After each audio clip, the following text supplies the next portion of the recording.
எல்லாருக்கும் வணக்கம். ஒரு சின்ன கேப்புக்கு பிறகு உங்ககிட்ட வீடியோவில் பேசுகிறேன். கடைசியாக டீலிமிட்டேஷன் பற்றி பேசியிருந்தேன். அதை தொடர்ந்து எலெக்ஷன்லாம் நடந்து முடிஞ்சிருச்சு. ரிசல்ட்டும் வந்துச்சு. ரிசல்ட்டுக்கு பிறகு என்னவெல்லாம் நடந்துச்சு, என்ன நடக்குது எல்லாத்தையும் பார்த்துக்கிட்டு தான் இருக்கோம். 2 வாரமாக எல்லா வீடுகள்லேயும் நியூஸ் சேனல் தான் ஓடிட்டே இருக்குது. அந்த அளவுக்கு பரபரப்புக்கு பஞ்சமில்லாமல் போகுது. 2026 தேர்தல் முடிவுகளை எடுத்துக்கிட்டால் திமுக ஒரு பெரிய பின்னடைவை சந்திச்சிருக்கு. அதை நாம் ஏற்றுக்கிட்டு தான் ஆகணும். இது நிச்சயமாக நாம் எதிர்பார்த்த ரிசல்ட் இல்லை. இதுக்கு அவர் காரணம் இவர் காரணம்னு யாரும் யார் மேலேயும் பழி போடாதீங்க. தலைவராக இந்த தோல்விக்கு நானே பொறுப்பேற்றுக்கிறேன்.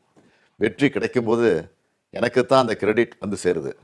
அப்போ தோல்வி அடையும் போதும் அந்த பழியை நான் தான் ஏற்றுக்கணும். அதுதான் ஒரு நல்ல தலைவருக்கான இலக்கணம்.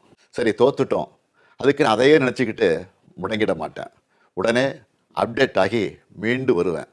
நம்ம எல்லாருமே அப்படி தான் வரணும். அதுக்கு உங்களோட ஆலோசனைகள், பரிந்துரைகள், ஐடியாக்கள் எனக்கு வேணும். எலெக்ஷனாக இருந்தாலும் கரெக்ஷனாக இருந்தாலும் உங்கள்கிட்ட தான் வந்தாகணும். மக்கள் தான் எல்லாம். இந்த தேர்தல் முடிவுகளுக்கு என்ன காரணம்? திமுக இன்னும் எப்படியெல்லாம் உங்களுக்காக உழைக்கணும்னு நீங்கள் நினைக்கிறீங்கன்னு சொல்லுங்கள். உங்களோட கருத்துக்களை ஓப்பனாக சொல்லுங்கள். அதுக்காகத்தான் இந்த உடன்பிறப்பின் குரல் வெப்சைட். இதில் உங்கள் கருத்துக்களை பதிவிடுறது ரொம்ப சிம்பிள். உங்கள் வாய்ஸ்லேயே பேசி கருத்துக்களை சொன்னீங்கன்னா அதுவே டைப் ஆகிடும். நேரடியாக நீங்களே டைப் பண்ணியும் சொல்லலாம். இல்லைன்னா நீங்கள் பேப்பரில் எழுதி அந்த ஃபோட்டோவை அப்லோட் பண்ணலாம், டாக்குமெண்ட்டாக அனுப்பலாம். உங்கள் கருத்துக்கள் எனக்கு வந்து சேர்ந்துடும். அதையெல்லாம் படித்து பரிசீலித்து நம்ம அடுத்த கட்ட நடவடிக்கையை வடிவமைக்க போகிறேன். நம்மளோட அணுகுமுறை, சிந்தனை, செயல்பாடு எல்லாத்தையும் மாற்றி ஆகணும். காலத்துக்கு ஏற்ற மாதிரி எவால்வ் ஆகித்தான் ஆகணும். உங்கள் கருத்துக்களின் அடிப்படையில் டிஎம்கே 2.0 வரும்.